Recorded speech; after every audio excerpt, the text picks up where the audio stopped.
Thank you very much. We are showing you results from the same evidence gap and map study. And I'm going to focus on the last part, which is human factors. And in human factors, we have what effects do police enforcement have on road safety? And then what effect do penalties have? And then driver training and licensing and education and campaigns. And so you can see here, I'm not using I'm not using the size of the bubble to show you how many studies there are.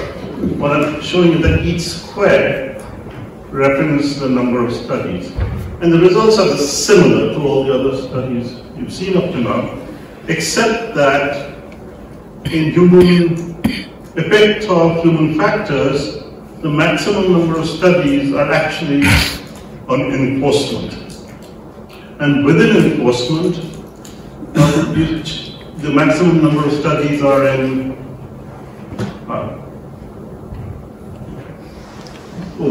I can't see my cursor.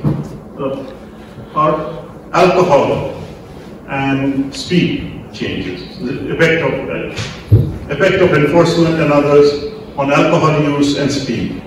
So among all human factor studies, speed and alcohol seems to have a lot, which made the inclusion criteria. And of course, helmet use is there, but that's fewer because just not that many countries are interested in helmet use or motorcycles. And of course, change seat belts. And the seat belts issue was settled many years ago, and so you don't have more studies coming out after seat belts started getting used widely in Europe and the US. So since it's not a continuing concern, you see studies dropping off on effectiveness of laws on seat belts. Driver licensing, there are a lot of studies.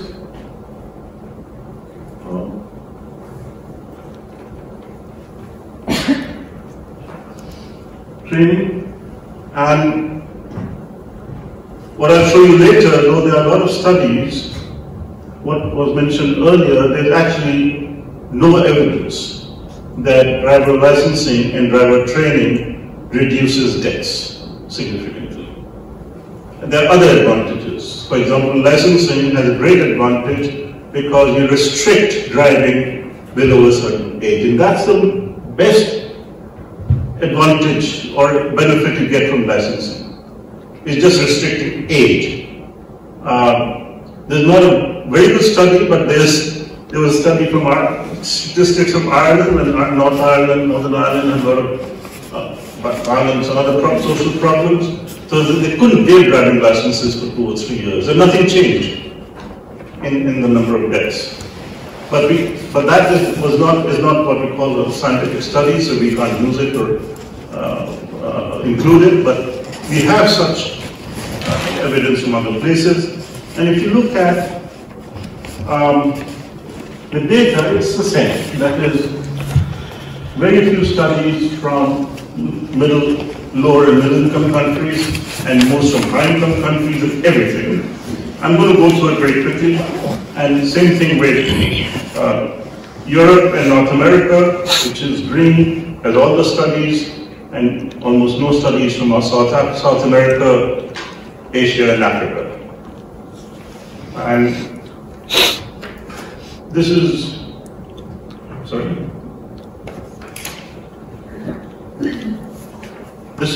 most of the studies, again, on human factors are to do with cars, and much less to do with non-motorized transport, and also very few on buses and trucks, and tuk-tuks and so on. Now, because we've done this study, we know which systematic reviews and good studies exist, and I've picked a few of them to show what the evidence gap map doesn't tell you what works. It just tells you what good stock exists and what you should, what you can filter it by anything. But because we have all the studies with us now in our lab, one can actually look at what are considered to be the good systematic reviews and so on. And this is on driver education, and you can see that pre-license training, intensive driving course, so the better course you have, and the longer course you have, and the better education you have of drivers, in the first couple of years, crashes increase. And the only evident understanding of that is that maybe the drivers become too confident at a young age when they just pass out and get their license. School-based driver education, there is no study which shows that all the studies show that you teach young people driving in school, especially compulsorily, the number of young people who get their license early increases, so deaths increase. And this is again very important because in many countries, when especially a bus driver or a taxi driver has a bad crash, there's a lot of pressure on the system, and they say they must be given remedial education for driving. So bus drivers will be driving for 10 years or 15 years, they're sent back for post-licensed driver education. No evidence that post-licensed driver education is effective.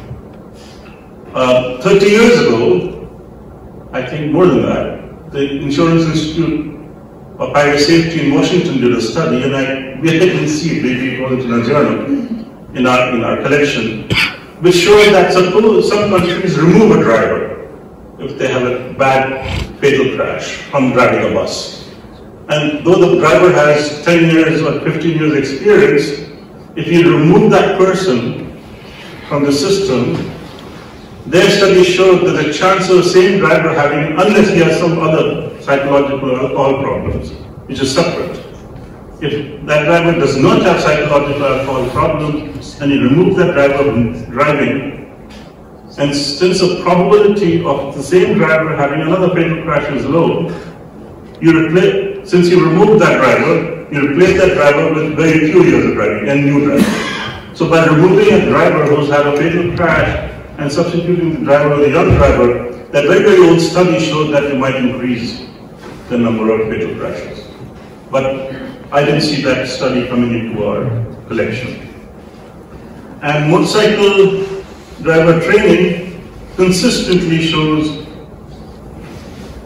almost all studies, state pack training, etc., motorcycle driver education increases crashes in the first year. So the advantage of licensing and driver education is not to reduce crashes. It only reduces crashes if you keep the minimum age high. But it has other advantages, which are social and politeness and road rage. That it tells people how to park, where to park, how much place to keep between cars or motorcycles, not to park in front of people's homes or doors or shops or whatever. So it has other advantages of education, which if people use them, and when to let people into the traffic, and just politeness and etiquette. So etiquette seems to have some value, but it does not seem to result in reduction in crashes. License suspension is very interesting. Some studies show that a large proportion of drivers whose licenses are suspended keep driving even in Europe. And according to Brian O'Neill, he says not too bad, because when you don't have a license, you drive more carefully because you don't want to be stopped by the police. And so, but these systematic reviews show that license suspension decreases fatalities by a very small amount, but it's very popular. And secondly, although license suspension is an effective measure, there is no proof that its effects outlast the period of suspension itself. So that is, when you get back your license, you become normal again. And so, so all these measures, penalties, etc., that try to control crashes, have some effect, but you can't depend on it for great effects. That's what we are saying. This is our favorite today, safety education and campaigns. Overall effect of road safety campaigns, 6, 7, 8, 9, 10% decrease, but it's very difficult to separate the campaign from other things. Because very often, when you have big campaigns, the system is doing other things also in parallel. For example, when the booze bust was done in Australia, it was very visible campaign, but other things were also carrying on in parallel. So it's become, for example, drinking and driving. If we reduce drinking and driving, at the same time put more roundabouts in the city, you don't know whether the number of crash junctions reduced because people are driving sober or because of the roundabout, because even drunk drivers find it difficult to have a fatal crash at a roundabout or in traffic calm areas. So all behavior studies and human factor studies are very difficult because when you do before and after, it's very difficult to control with the confounding factors. Anti-speeding and drink-driving behavior only based on campaigns, no significant change. Safety education of pedestrians, effect on injury unknown. And if you had seen the earlier presentation, the squares, the reason why in 50 years, the number of studies on education, why we have only a few, like 20 odd, because almost no study measures actual effect on deaths and injuries. Most studies on campaigns and education measure outcome as change in behavior or knowledge. Even penalties, they show you how when you increase penalties, how number of tickets go up. I don't see Rune here. He's gone back because he's going back to Australia. Oh, he's there. Oh, there you are. You're hiding. So Rune in his paper says that we don't know the relationship between penalties and actual reduction in deaths. Am I right? Well, I did a review meta-analysis of fixed penalties, and I found that if you increase fixed penalties, and yes, I'm coming to that. Then you get a small economy. If you increase them very much, then it goes back up again, and probably the explanation for that is that the police do less enforcement when that happens. So basically, again, enforcement, effectiveness of DUI checkpoints, overall reduction is 14%, 12%, 10%, and I'm going to come back to this on what was the problem with all this. Seatbelt law enforcement, that was settled in Europe and the US many years ago, so there are no new studies, but earlier studies showed that just on campaigns and education, we never see an increase in safety, usually 10%, 15%, but hardly over 20%, and so on. So, an increase in fine, Rune just mentioned it, that if you increase it too much, you get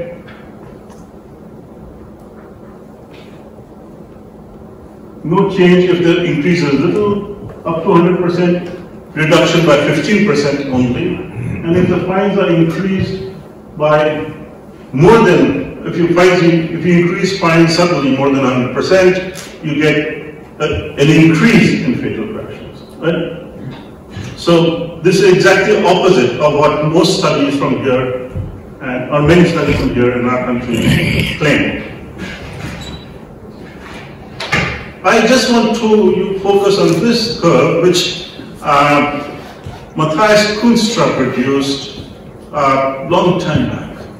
Please don't look at the numbers. It's very only Matthias could draw such a complicated graph, because the x-axis and y-axis are scaling for different things. So don't even try to understand it. I'll just tell you what it is. What this shows is that if the more visible your